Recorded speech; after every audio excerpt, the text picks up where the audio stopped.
በየትኛውም ማህበረሰብ ውስጥ የሃይማኖት ተቋማት የሰላም የፍቅርና የሰዎች መታረቂያ ስፍራዎች ናቸው።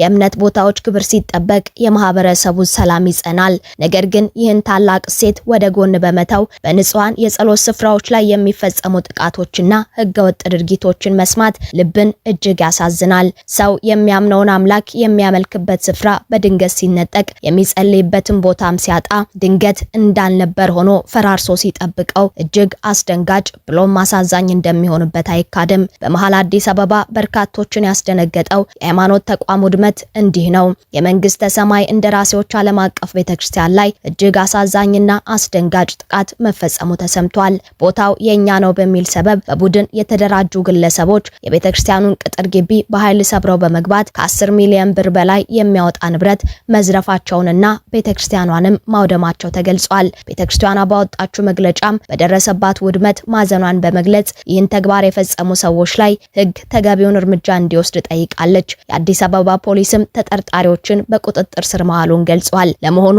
ሁሉም ማህበረሰብ ድምጹን እያሰማ እንደሚገኘው ሁሉ ይህንን በህዝቦች መካከል ያለውን የዘመናት አብሮነትና መከባበር የሚንድ ተግባር የፈጸሙ ሰዎች እነማን ናቸው? ይህን አስነዋሪ ተግባር ለመፈጸም ያቀረቡት ምክንያትስ? ፖሊስ ስለግለሰቦች ያወጣው መረጃ ምንድነው? ሁሉንም በዝርዝር እንነግራችኋለን። በሌላ በኩል ምድር የሰው ልጅ በደልና ግፍ መቋቋም ያቃታት ይመስል የተፈጥሮ ቁጣ በአውሮፓ ምድር ላይ ያልታሰበ አዲስ የታሪክ ምዕራፍ እየጻፈ ይገኛል። ከሰሃራ በረሃ የተነሳው እጅግ አስጨናቂ የሙቀት ማዕበል የምዕራብና ማዕከላዊ አውሮፓን አየር በከፍተኛ ሁኔታ እያሞቀውና የነዋሪውን የዕለት ተዕለት ህይወት እያስተጓጎለ ነው። በተለይም ፈረንሳይ የዚህ አስከፊ የሙቀት ማዕበል ማዕከል ሆናለች። በደቡብ ምዕራብ የሀገሪቱ ክፍል የሙቀት መጠኑ እስከ 40 ዲግሪ ሴንቲግሬድ እንደሚደርስ ሲገመት በታሪክ ታይቶ የማይታወቅ አዲስ ክብረ ወሰን ሊመዘገብ እንደሚችል እየተጠበቀ ሰዎች ስጋት ውስጥ ናቸው። ይህ ክስተት የመንግስት ስራና የትራንስፖርት እንቅስቃሴን በእጅጉ ጎድቶታል። የሙቀቱ አሳሳቢነት የከፋ ደረጃ ላይ ቢደርስ 850 ያህል ትምህርት ቤቶች በሮቻቸውን እንዲዘጉ ተገደዋል። ታዳጊዎች ከትምህርት ገበታቸው ተለይተው ቤት ውለዋል። በሁኔታው የተጨነቀው መንግስትም ያልተጠበቀ እርምጃ ወስዷል። ለመሆኑ የተፈጥሮ ቁጣ በትር የተዘረጋባቸው ሀገራት እነማን ናቸው? አስከፊ የተባለው የሙቀት ሁኔታስ ምን ይመስላል? መንግስት ያወጣው ያልተጠበቀ አዋጅና በቀጣይ የሚጠበቀው አስፈሪ ሁኔታስ ምን ይዞ ይመጣል? ሁሉንም ከዝርዝር መረጃው ተሰሙታላችሁ። በመጨረሻም በዓለም የኃይል አቅርቦት ላይ ትልቅ ተጽዕኖ በፈጠረ ድንገተኛ አደጋ በርካቶች መሞታቸው ስለመሰማቱ እንነግራችኋለን። በኳታር የሚገኝ አንድ ግዙፍ የጋዝ ማቀነባበሪያ ተቋም በከፍተኛ ፍንዳታ ተናውጧል። በዚህም አሰቃቂ አደጋ የ13 ሰዎች ህይወት በአሰቃቂ ሁኔታ ያለፈ ሲሆን 66 ሰዎች ደግሞ በከባድና ቀላል አካል ጉዳት እንደደረሰባቸው ተሰምቷል። ሰላም ጤና ይስጥልን ውድ የአማርያ ቲዩብ ቤተሰቦች፣ በዛሬው መሰናዶ በአዲስ አበባ ከተማ ቤተክርስቲያን ላይ ስለደረሰው አሳዛኝ ጥቃትና የተፈጥሮ የቅጣት በትር ስለተዘረጋባቸው የአውሮፓ ሀገራት እንዲሁም በኳታር ስለደረሰው አስደንጋጭ ፍንዳታ የተሰሙ ወቅታዊ መረጃዎችን ወደ እናንተ እናደርሳለን። ቻናሉን ሰብስክራይብ፣ ቪዲዮን ላይክ እና ሼር በማድረግ አብራችሁን ቆዩ። መላ ህዝቡን ያስደነገጠው መረጃ ከመሰማቱ አስቀድሞ የክስተቱ መነሻ ተግባር የተከናወነው ሰኔ 13 ቀን 2018 ዓ.ም ምሽት 12 ሰዓት ነው። ቦታው በአዲስ አበባ ከተማ በለሚ ኩራ ክፍለ ከተማ ወረዳ 3 ልዩ ስሙ አያት 49 ቁጥር 2 የጋራ መኖሪያ ቤቶች ወይም ኮንዶሚኒየም አቅራቢያ የሚገኝ ስፍራ ነው። በዚህ አካባቢ በከተማው አስተዳደር ካቢኔ ውሳኔ መሰረት በህጋዊ መንገድ ቦታ ተሰጥቶት ግንባታ አከናውኖ አገልግሎት በመስጠት ላይ የሚገኝ አንድ የእምነት ተቋም አለ። እርሱም የመንግስተ ሰማይ እንደራሴዎች ዓለም አቀፍ ቤተክርስቲያን ነው። ምሽቱ ግን ሰላማዊ አልነበረም። ቁጥራቸው 21 የሚደርስና በዛው በጋራ መኖሪያ መንደር ውስጥ የሚኖሩ ግለሰቦች በቡድን ተደራጅተው የያዙትን ህገወጥ ዓላማ ለማስፈጸም ተመካክረዋል። ይህ ቦታ የኛ ነው በሚል እነዚህ ግለሰቦች ወደ ቤተክርስቲያኑ ቅጥር ግቢ በማምራት የሰላም ስፍራ የሆነውን የቅዱሳን ማደሪያ በኃይል ሰብረው በመግባት ጥቃት መፈጸም ጀመሩ። ይህ ቡድን የተደራጀ አካል በኃይል በመግባት ብቻም አላበቃም። በቤተክርስቲያን ውስጥ የሚገኘውን በገንዘብ ሲሰላ በግምት ከ10 ሚሊዮን 132 ሺህ ብር በላይ የሚያወጣ ንብረትን ሙሉ በሙሉ ተዘርፈዋል። ውድመትም ደርሶበታል። ድርጊቱ የእምነት ቦታን መዳፈር ብቻ ሳይሆን ከፍተኛ የንብረት ውድመትና ዝርፊያ የተፈጸመበት አሳዛኝ ወንጀልም ነበረ። ነገር ግን ወንጀል ፈጽሞ ማምለጥ አይቻልምና የወንጀሉ መፈጸም መረጃ ወዲያውኑ ለለሚ ኩራ ክፍለ ከተማ ፖሊስ ዋና መምሪያ ይደርሰዋል። የወንጀሉ ተሳታፊዎች ድርጊቱን ከፈጸሙ በኋላ ከአካባቢው ተሸሽገውና ተሰውረው የነበረ ቢሆንም የፖሊስ ምርመራ ቡድን ባደረገው ፈጣንና ጥልቅ ክትትል በወንጀሉ የተሳተፉትን ሁሉንም 21 ተጠርጣሪዎች ካሉበት አድኖ በቁጥጥር ስር መዋሉን ገልጿል። በአሁኑ ወቅትም ተጠርጣሪዎቹ በፖሊስ እጅ የሚገኙ ሲሆን ተገቢው የወንጀል ምርመራ እየተካሄደባቸውም ይገኛል። የአዲስ አበባ ፖሊስ ዋና መምሪያም በይፋ እንደገለጸው በቀጣይ በእነዚህ ተጠርጣሪዎች ላይ ጥብቅ ሕጋዊ ክስ ይመሰረታል። ፖሊስ አክሎም እንደገለጸው ይህ መሰል ድርጊት በህዝቦች መካከል ለዘመናት የቆየውን የጋራ መከባበርና አብሮነት የሚንድ እንዲሁም የሃይማኖት ግጭት ሊቀሰቅስ የሚችል አደገኛ አካሄድ በመሆኑ መላው የከተማዋ ነዋሪና ማህበረሰብ መሰል ድርጊቶችን በትዕግስትና በጥንቃቄ ሊመለከታቸው ይገባል ብሏል። የቤተክርስቲያን ማህበረሰብና የተለያዩ የዩቲዩብ ገጾችም የህግ የበላይነት ሊረጋገጥ እንደሚገባና የሚመለከታቸው የመንግስት አካላት በህገ ወጦች ላይ የማስተማሪያ እርምጃ እንዲወስዱ ድምጻቸውን እያሰሙ ይገኛሉ።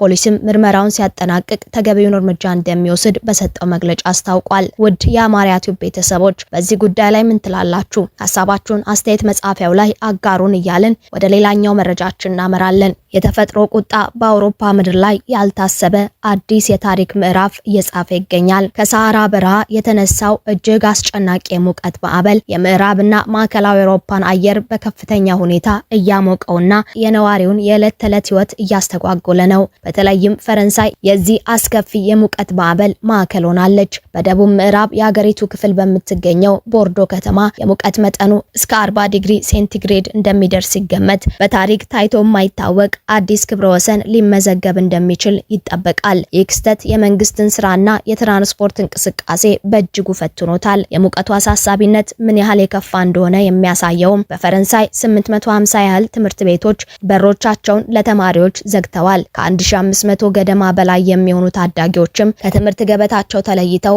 ቤት ተቀምጠዋል። አስገራሚው የመንግስት እርምጃ ግን ይህ ብቻ አይደለም። በፈረንሳይ ጂሮንድ ግዛት በሚካሄደውና በሚሊዮን የሚቆጠሩ ታዳሚዎች በሚሳተፉበት ዓመታዊ የሙዚቃ ፌስቲቫል ላይ ማንኛውም አይነት የአልኮል መጠጥ እንዳይቀርብ መንግስት ጥብቅ ክልከላ ጥሏል። ለምን ቢሉም የድንገተኛ ጊዜ ሕክምና ባለሙያዎች በሙቀቱ ለተጎዱ ዜጎች ብቻ ሙሉ ትኩረታቸውን እንዲሰጡ ለማስቻል ነው። ይህ እሳት የለበሰ አየር ፈረንሳይን ብቻ ሳይሆን ጎረቤት ሀገራትንም እያተራመሰ ይገኛል። የጣሊያን ባለስልጣናት ፍሎረንስ፣ ሚላን፣ ኔፕልስ እና ቱሪንን ጨምሮ በ8 ዋና ዋና ከተሞች ላይ ከፍተኛ የሆነ የቀይ ሙቀት ማስጠንቀቂያ አውጥተዋል። በስፔንም ሁኔታው ተመሳሳይ ነው። የሀገሪቱ የሜትሮሎጂ ባለስልጣናት በተለያዩ ግዛቶች ላይ ቀይና ብርቱካናማ ማስጠንቀቂያዎችን እየሰጡ ሲሆን በአንዳንድ የሀገሪቱ ክፍሎች ሙቀቱ 40 ዲግሪ ሴንቲግሬድ ይደርሳል ተብሎም ተነግሯል። የዚህ አሳሳቢ ማዕበል ጅራፍ ወደ ዩናይትድ ኪንግደም ተዘርግቷል። ከሐሙስ ዕለት ጀምሮ ለ4 ተከታታይ ቀናት የሚቆይ ከፍተኛ ሙቀት ማስጠንቀቂያ